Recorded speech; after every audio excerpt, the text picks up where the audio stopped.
Hi, I'm Bill. This is advice from a CEO. Been a partner in businesses for the last 15 years. I've been a CEO, COO, president, managing partner of businesses. I've exited, I've bought a business for 8 figures. I've started a business from the ground up. Actually, I've bought 2 businesses for 8 figures. Sold one business, personally just sold my equity in another business.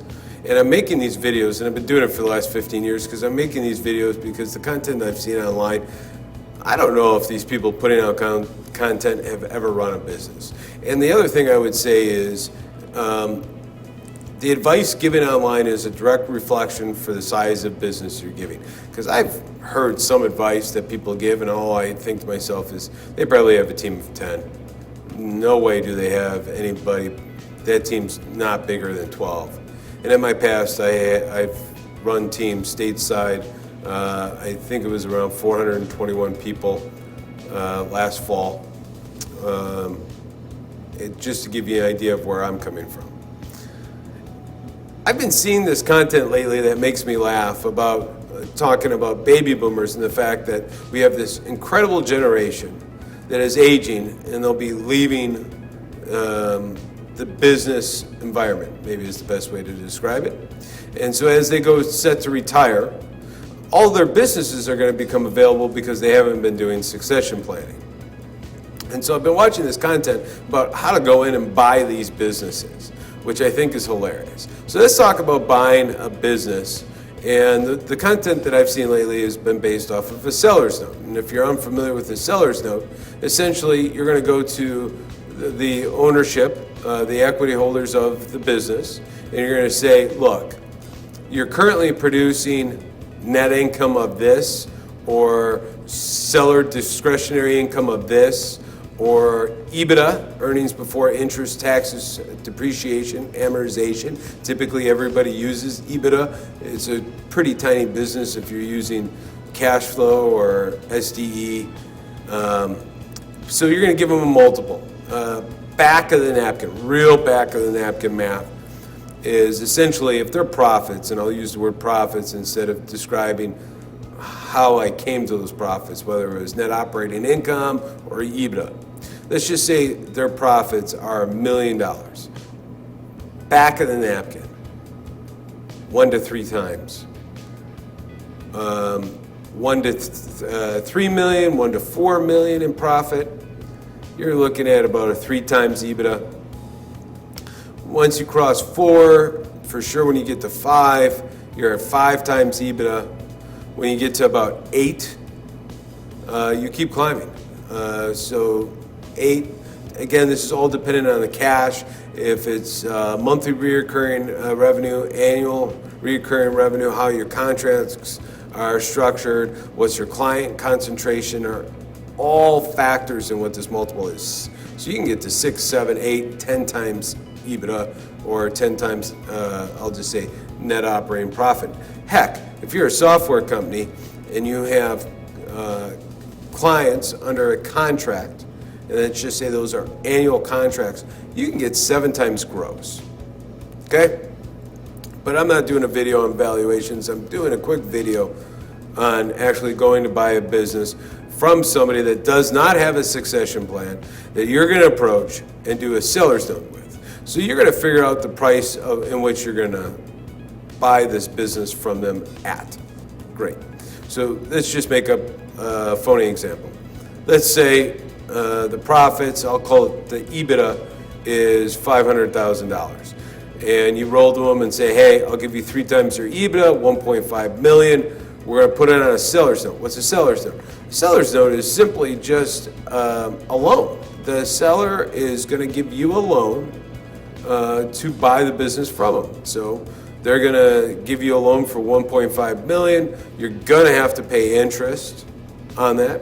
That's a requirement by the IRS. And so if you're going to do a minimum rate, the IRS publishes that, but most likely the seller is not going to be okay with that minimum rate. They're going to want something a little more in the marketplace. So you figure it out, you're going to put a time length on it, and then obviously you're going to start making monthly payments just as much as if you borrowed the money from the bank. The only difference is if you went out and borrowed the money from the bank, The bank would then wire those funds to the owner, and they would be made whole. Now, if you paid them 100% of the selling price at closing, I tell you that's a huge mistake. That from somebody, I haven't counted how many businesses I've bought. If I were to give you an approximation, 5 to 7 businesses that I've purchased. The most expensive one I bought was $24 million. And you would hold money back because what they say and all the due diligence you're going to do, and you might hear of a term, maybe not at this size of a level, but you're going to hear of Q of E. What's a Q of E? A quality of earnings. And you're going to go through and make sure everything that they said that created the term sheet, that made you present the offer, you're now going to do your due diligence to confirm everything that they've said to you or have presented to you. I will tell you, even with a large team, even if this is a big business, you will miss stuff, and there will be things that you're going to need to deal with and clean up post-close. And for that reason, you truly want to hold back some cash. People will call them earnouts.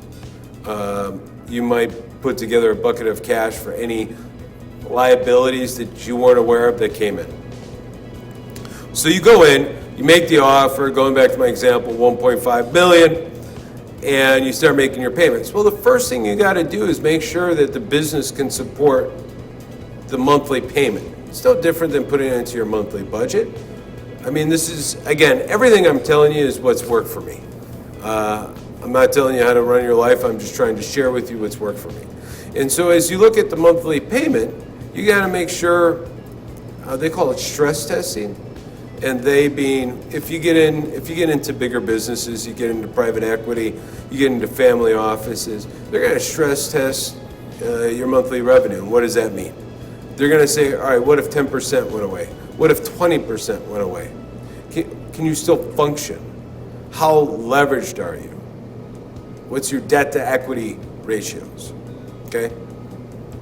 And they're going to look at all these terms to see how much variance in your revenue can you withstand and still be in business. And you should do the same thing if you're going to go buy a business. And so typically, the owner is, you're not going to have that much room. I'm telling you right now, typically, and when I say that, I'm talking about the actual monthly cash. Because any owner will probably replace their payment, their seller note payment, with how much they were making. And so I guarantee you, without even running these numbers, there's not going to be that much money left over for you not to only pay yourself, but to also then make the payment. So you'll have two choices. One is to cut payroll, or the other choice is going to be to grow the business. And I will tell you, 9.8 times out of 10, it's always easier to grow the business than it is to cut. Why? Because you have no idea.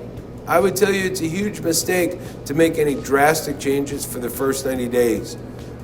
And if you got time, I'd wait 60 days. Because then you can truly understand the picture in which you're playing. Or if you want to do it a different analogy, you can fully understand. It's going to take a solid 6 months to fully understand what cards are on the table and how should you play them.